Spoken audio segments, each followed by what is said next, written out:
Hi everyone, Jai Hind. Hope you all are doing well. So बेटा exam की तैयारी कैसी चल रही है आप लोगों की?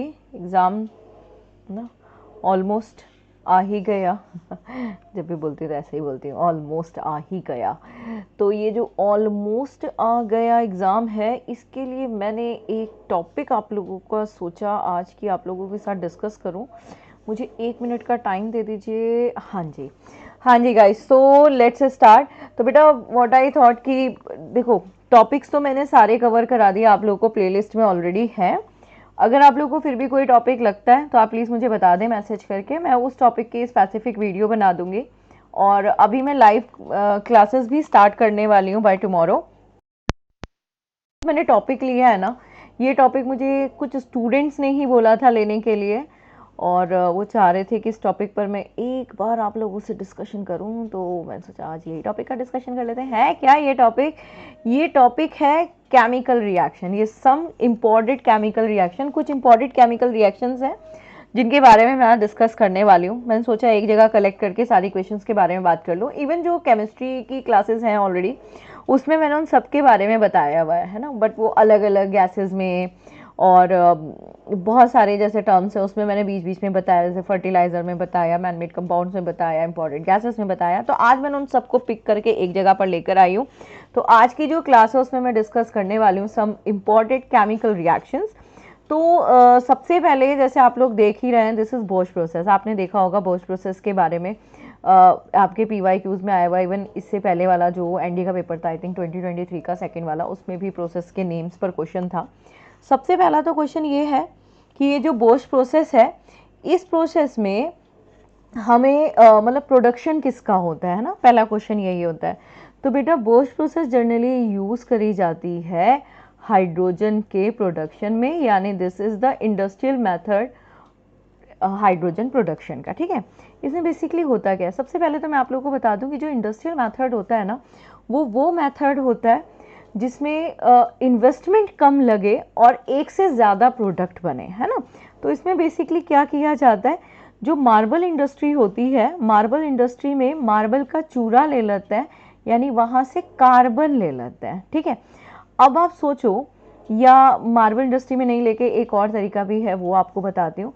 होता क्या है, जैसे किसी भी डैम में जहाँ पर टरबाइंस चल रही होती हैं, यानी वाटर बहुत स्टीमी फॉर्म में होता है, तो वहाँ पर क्या किया जाता है, ऐसे रेड हॉट कार्बन को ऐसे डाल दिया जाता है. सपोज ये this is a red hot carbon, और इसके ऊपर से फ्लो कराया जाता है वाटर. अब आप खुद सोचो, रेड हॉट कार्बन के ऊपर अगर वाटर डालेंगे तो यार वो तो बुझ जाएगा. तो ये कौन सा वाटर होना चाहिए, स्टीमी वाटर होना चाहिए. ये क्या होना चाहिए, स्टीमी वाटर, यानी वो वाटर जिसमें बहुत ज़्यादा गर्म हो एंड डायरेक्ट फ्लो ना करे, स्टीमी फॉर्म में, स्टीम फॉर्म में करे. तो जब इस कार्बन के ऊपर ये स्टीम फॉर्म का वाटर सप्लाई किया जाता है, और इस टाइम पर यहाँ पर टेम्परेचर अप्रॉक्सीमेट 1270 केल्विन होगा, तो कार्बन मोनोऑक्साइड और हाइड्रोजन प्रोड्यूस होगी. अब ये तो कुछ जाना पहचाना लग रहा है ना, जाना पहचाना. बिल्कुल, इस जाना पहचाने को बोलते हैं वाटर गैस. ये क्या है, आपकी वाटर गैस, जो कि गैसेस फ्यूल है. अब वाटर तो कॉन्टिन्यूस इसके ऊपर आ रहा है, यानी इसमें भी, इसके ऊपर में भी वाटर आएगा ही आएगा. This is in steamy form जो सप्लाई हो रहा है. तो अब जो प्रोडक्ट बनेंगे वो बनेंगे कार्बन डाइऑक्साइड एंड हाइड्रोजन. तो ओवरऑल जो आपकी बोश प्रोसेस थी, इसमें आपके 3 प्रोडक्ट्स बन गए. एक फेज पर water gas, carbon dioxide and hydrogen. तो बोश प्रोसेस जो बेसिकली हाइड्रोजन गैस बना रही थी, उसमें आपके 3 प्रोडक्ट्स फॉर्म हो गए. ओके भाई, चलो अब बढ़ते हैं आगे, नेक्स्ट पर आते हैं. Now the next is Deccan process. Deccan process basically क्या होती है, तो डेकन प्रोसेस बेसिकली होती है जिसमें क्लोरीन का प्रोडक्शन होता है. तो डेकन प्रोसेस में क्लोरीन बन रही है. कैसे बन रही है, सिंपल HCl लिया जाता है, दैट इज हाइड्रोक्लोरिक एसिड, और उसमें ऑक्सीजन के साथ रिएक्ट कराया जाता है विद CuCl2 के साथ में, या एक्ट एज अ कैटलिस्ट. तो यहाँ पे क्लोरीन निकल जाता है और साथ में बन जाता है वाटर, राइट. तो डेकन प्रोसेस में किसका प्रोडक्शन हुआ, क्लोरीन का प्रोडक्शन हुआ. ठीक है भाई, बाद में आते हैं, मतलब नेक्स्ट आते हैं Oswald process. Basically Oswald process जो है ना, वो नाइट्रोजन के ऑक्साइड्स के लिए यूज़ की जाती है। तो अगर आपसे कोई भी ऑक्साइड्स बोल रहा है कि ये ऑक्साइड नाइट्रोजन का है, किस मेथड से बना, किस प्रोसेस से बना, चाहे वो नाइट्रिक एसिड है या कोई भी है, तो आप बोलेंगे दिस इज ऑस्वल प्रोसेस। ऑस्वल प्रोसेस में बेसिकली उसके भी फेजेस होते हैं। तो आपका जो इनिशियल है मैं उसमें बताती हूँ आपको। यहाँ पर लिया NH3 यानी कि आपका अमोनिया, और उसमें ऑक्सीजन डाल दिया गया जिससे नाइट्रोजन ऑक्साइड और वाटर बना। और यहाँ पर क्या होता है, नाइट्रोजन के ऑक्साइड से ही आगे फर्दर और कंपाउंड्स बनाए जाते हैं। तो बेसिकली इसमें नाइट्रोजन के ऑक्साइड्स बनाए जाते हैं, ठीक है बेटा। और नाइट्रिक एसिड भी इसी मेथड से बनाया जाता है।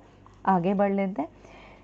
Haber process. हेबर प्रोसेस से अमोनिया का प्रोडक्शन किया जाता है। और इसमें हेबर प्रोसेस में क्या किया जाता है, डाई नाइट्रोजन लेकर उसकी हाइड्रोजन के साथ रिएक्ट कराते हैं with the suitable catalyst iron और मैग्नीज ऑक्साइड, और यहाँ पर बनता है NH3। तो बेसिकली आपसे ये क्वेश्चन पूछा जाता है कि हेबर प्रोसेस में किसका प्रोडक्शन होता है, तो यहाँ पर अमोनिया का प्रोडक्शन होता है, ठीक है बेटा। इसके बाद है किप्स एपरेटस। किप्स एपरेटस के बारे में थोड़ा सा आप लोगों को बता दूं कि आप लोगों की जो मार्बल गैस होती है, कौन सी गैस होती है, मार्बल गैस, कार्बन डाइऑक्साइड होती है मार्बल गैस। तो मार्बल गैस यानी कार्बन डाइऑक्साइड का प्रोडक्शन किया जाता है स्पेसिफिक यूटेंसिल्स में। इसके लिए क्या किया जाता है, जो कैल्शियम कार्बोनेट है। अब कैल्शियम कार्बोनेट क्या है बेटा, मार्बल का भी यही फार्मूला है, चौक का भी यही फार्मूला है, लाइमस्टोन का भी यही फार्मूला है ना, एक्सेल भी सी का बना हुआ होता है। तो ये मार्बल इंडस्ट्री में मार्बल का जो वेस्ट होता है, चूरा होता है, उसको ले लेते हैं और उसमें HCl गैस सप्लाई करी जाती है। तो जब इसमें HCl, सॉरी गैस नहीं, HCl एसिड, हाँ HCl एसिड के साथ जब रिएक्शन कराई जाती है तो ये बनता है कैल्शियम क्लोराइड, और साथ में वाटर, बहुत ह्यूमिड यानी ड्रॉपलेट फॉर्म में वाटर बनता है, और साथ में बनती है कार्बन डाइऑक्साइड। अब कार्बन डाइऑक्साइड हमें बनानी थी, हमने ले ली। अब इसका क्या करेंगे भाई, कुछ नहीं करेंगे, इसको एक स्पेसिफिक ट्यूब में डाल देंगे। इस स्पेसिफिक ट्यूब का नाम है गार ट्यूब, ठीक है। ये गार ट्यूब क्या करती है बेटा, ये बेसिकली ये जो आप यहाँ इसके अंदर कैल्शियम क्लोराइड डालेंगे और H2O डालेंगे तो ये इस ह्यूमिडिटी को अपने अंदर अब्जॉर्ब करेगा और HCl का प्रोडक्शन कर देगा। तो आपको इस इंडस्ट्री में के लिए जो HCl लगा वो यहाँ से ले लेंगे। बात समझ में आ गई बेटा, क्या करा, इसी HCl को यहाँ पर यूज़ करा। अब अगर आपसे पूछा जाता है गार ट्यूब, जिसे ड्राइंग ट्यूब भी कहते हैं, इसमें किसका प्रोडक्शन होता है, तो उसमें HCl का प्रोडक्शन होता है। किप्स एपरेटस में किसका प्रोडक्शन होता है, CO2 का प्रोडक्शन होता है, ठीक है भाई। चलो नेक्स्ट पर बढ़ते हैं, आगे बढ़ते हैं। Now the next is your anodizing process. Anodizing process वैसे ना मैं जनरली क्लास में बच्चों को एक बड़ा अच्छा सा इसका एग्जांपल देती हूँ कि भाई आप ना बहुत सस्ता सा कोई की चेन लेकर आ रहे हो या कुछ भी जो बहुत सस्ता सी 5-10 रुपए वाली चीज़ हो, अब वो एकदम से मिरर फिनिशिंग के साथ आती है ना।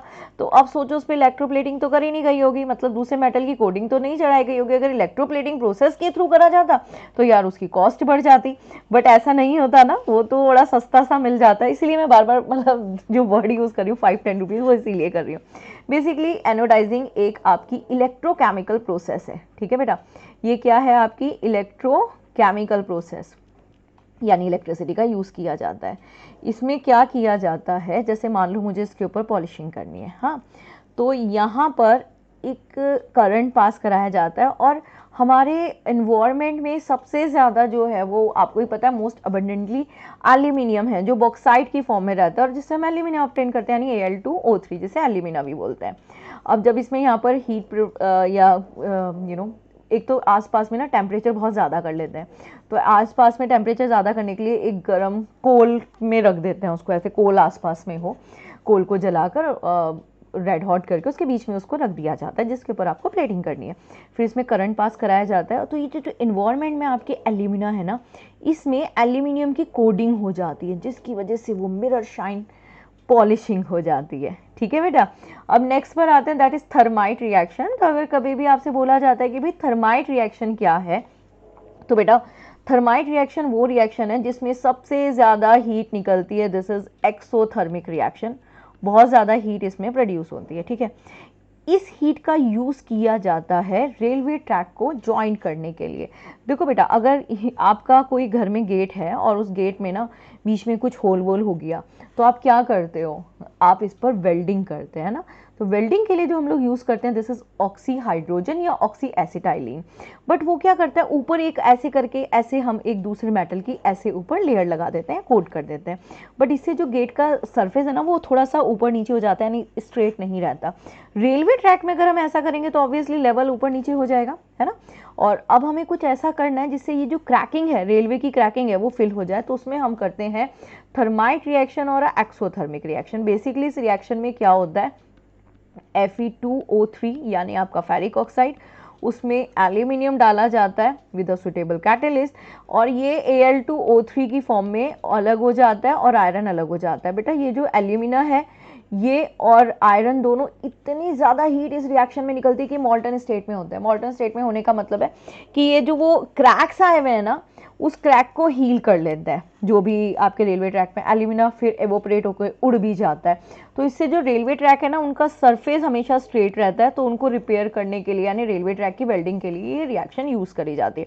थर्माइट का मतलब आप लोग समझ ही गए, इसीलिए बोला जाता है क्योंकि भाई सबसे ज़्यादा हीट इसमें प्रोड्यूस हो रही है।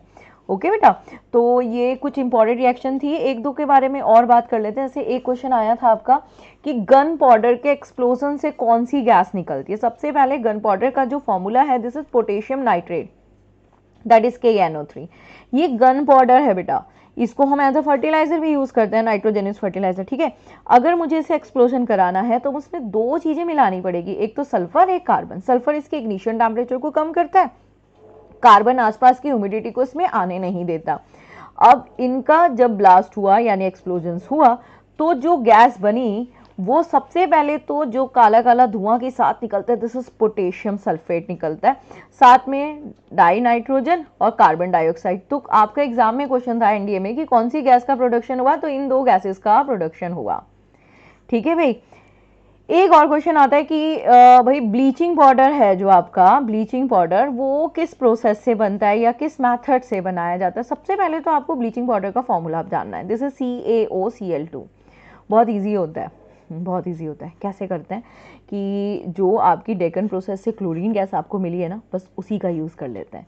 क्या, कैल्शियम हाइड्रोक्साइड यानी बुझा हुआ चूना लेकर उसमें उस क्लोरीन को पास कराया जाता है जिससे ब्लीचिंग पाउडर बन जाता है। ठीक है, और CaCl2 बनता है और H2O बनता है। अब इस CaCl2 और H2O को ऐसे ही नहीं छोड़ा जाता, इसको फिर एक गार्ड ट्यूब के अंदर रखा जाता है यानी ड्राइंग ट्यूब के अंदर रखा जाता है, जिससे ये दोनों रिएक्ट करके HCl का प्रोडक्शन कर देते हैं। तो यस, इससे भी हमारा HCl का प्रोडक्शन होता है, but this specific tube is known as guard tube, जिसे ड्राइंग ट्यूब भी बोलते हैं। ठीक है, एक और क्वेश्चन इक्वेशन मैंने देखी थी एग्जाम में कि लेड नाइट्रेट को हीट करने से क्या बनता है। तो भाई ये रहा आपका लेड नाइट्रेट। ठीक है बेटा, इसको हीट किया तो सबसे पहले तो लेड ऑक्साइड बन गया, नाइट्रोजन डाइऑक्साइड बन गया, और क्या बन गया, ऑक्सीजन बन गया। तो लेड नाइट्रेट को हीट करने से नाइट्रोजन डाइऑक्साइड और ऑक्सीजन प्रोड्यूस होते हैं। ठीक है, सेम ऐसे ही एक इसी से सिमिलर रिएक्शन है कि लेड कार्बोनेट को हीट करेंगे तो क्या बनेगा, तो देखो लेड ऑक्साइड तो बनेगा ही बनेगा, साथ में कार्बन डाइऑक्साइड बन जाएगा। ठीक है भाई, तो ये मैंने आप लोगों के साथ डिस्कस करी कुछ केमिकल रिएक्शंस जो मुझे लगती है इंपॉर्टेंट है या एग्जाम पॉइंट ऑफ व्यू से थोड़ी सी फाइनल टाइम पे जब हम लोग सिलेबस कर चुके होते हैं सॉरी, हाँ, तो रिवीजन करने के लिए अच्छी होती है। नाउ अब नेक्स्ट क्लास में लूंगी कुछ बायो का टॉपिक ले लूंगी सॉरी फिर एक और क्लास ले लूंगी फिजिक्स की। मतलब मैं रेगुलरली क्लासेस लेती रहूंगी, मैं रूटीन पहले नहीं बताऊंगी क्योंकि मैं जर्नली जब भी डिसाइड करती हूँ कि हाँ मैं कल से लूंगी तब मैं नहीं ले पाती हूँ। तो आप मुझे बताइएगा कि क्या इस क्लास से आपको कुछ बेनिफिट हुआ या कुछ रिवीजन हुआ, और अगर ऐसा हुआ कुछ हेल्प मिली तो बताना, मैं ये ऐसी क्लासेस फिर रेगुलर कंटिन्यूअस बेसिस पे रखूंगी। ओके भाई, तब तक बाय, टेक केयर, जय हिंद।